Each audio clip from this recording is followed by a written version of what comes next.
Hey friends, welcome to Sabbath School Daily, where we have been studying from this lesson right here, Ephesians. This week we're studying from lesson number 12, which has the title, The Call to Stand, and today is Wednesday's lesson, which has the title, Standing on the Ancient Battlefield. Today's lesson revolves around the concept of standing that the apostle emphasizes here in chapter 6, verse 10 through 20, especially in the context of standing on the ancient battleground. You'll see that this word is used repeatedly here in these few verses. For example, in verses 11, 13, and 14, that says this, "Put on the whole armor of God, that you may be able to stand against the wiles of the devil." Then verse 13, "Therefore take up the whole armor of God, that you may be able to withstand in the evil day, and having done all, to stand. Stand therefore, having girded your waist with truth, having put on the breastplate of righteousness." And then you have the continuation into the armor of God that we're going to be talking about next week. But you see this repetition on the concept of standing. Now, this is where theology shines, when you get the instruments that theology provides to understand context, to understand wording, to understand words, terminology, and the reason that goes behind why the apostles and the prophets in the Bible, they write the way they do, to the people that they do, in the moment that they do, in the way that they do. Here you'll see that there's a lot more that goes into the understanding of standing in an ancient battlefield than just us standing up to face something. No, this is something very specific. You'll see that in the lesson, the author quotes one of the great writers of ancient battle literature, which is called Thucydides, who highlights 3 successive actions that must occur if a side is to be victorious. The first, he says, soldiers must be close with the enemy, which means they must march to meet their foes. Then, the second one, they must attack and stand fast, or stand our ground, fighting hand to hand with their foes. And finally, the third one, they must beat back the enemy. And that appears in Thucydides' The Peloponnesian War. Now, what's important for us to understand here is what comes next in the lesson that says the key moment of an ancient battle occurred with the second of these 3 actions, when the 2 opposing phalanxes came crashing together in a terrible cacophony of smashed bronze, wood, and flesh, which ancient author Xenophon refers to as that awful clash. So this is the context of standing. Standing is not something that you just do randomly, that you just do casually. Standing here in this context means that you are ready for a hand-to-hand, close-up grapple, a battle, a fight, where you have to stand your ground. Because going back, retreating, it means defeat. That's why the apostle, he repeatedly speaks of standing in this battle with forces that go beyond our own might, beyond our own power. We are called to stand. And so the question is, how do we stand? We've already discussed that this week. We stand by the might and the power of God. So this is where we see, friends, that we're not called for some little, street brawl or some little fight out on the field with bullies. Here we're talking about an all-out cosmic war with powers that go beyond us, and that is why we are called to stand with Christ in the power of his might.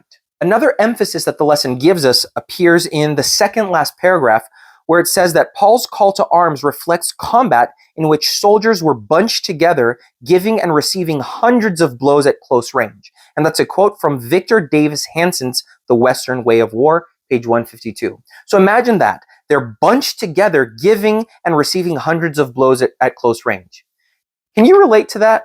Now, on a first level, I don't think any of us can relate to that. I doubt that any of us have ever participated in that kind of warfare. Now, you can talk about street gangs and fights and stuff like that, but where hundreds of thousands of people are bunched up together, where you don't know where bronze and metal begins and flesh ends, that's something that it's not very common in our world anymore with our modern way of warfare. But on another level, I do feel that we can relate to this in the terms of everyday life, where it seems that every second, every moment, it's a new blow coming from another side. It's a punch, it's a kick, it's a stab, it's a knockdown. It's moments where we feel that we can't go on because it's problems at work, problems at home, problems with the family, problems financially, problems professionally. It seems as though these problems, they don't stop coming.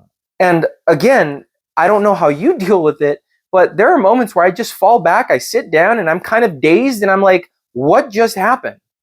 And so in moments like that, we're still called to stand, not to recede.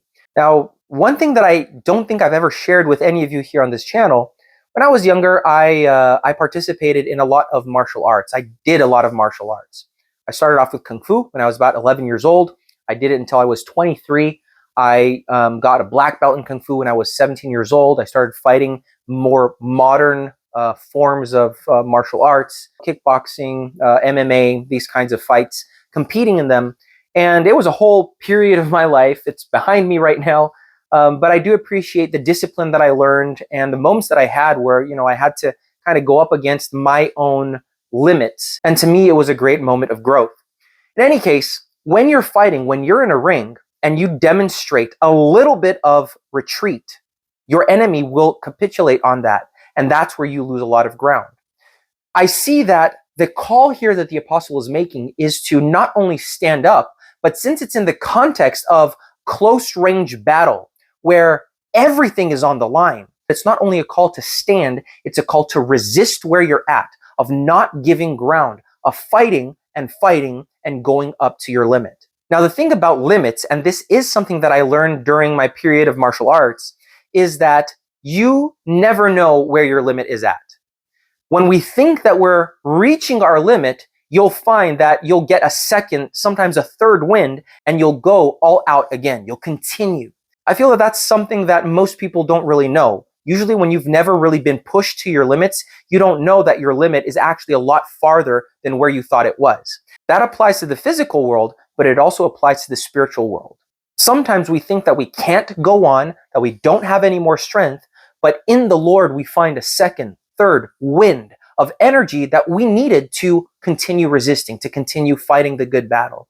And I feel that that's what the lesson today is about. It's an urge to stand, knowing that the one by our side is Jesus Christ, the Lord of hosts, the God of the armies of heaven. May he fight by your side. May he give you the strength, the courage, and the endurance to stand every day, not losing ground, and actually invade the territory of the enemy. He has made us more than conquerors, friends, and that's what we're called to do. Please remember to comment down below if you have any questions or comments. Also, please remember to like, to share, and to subscribe to our videos. We release one every day, and I hope to see you again here tomorrow for another Sabbath School Daily.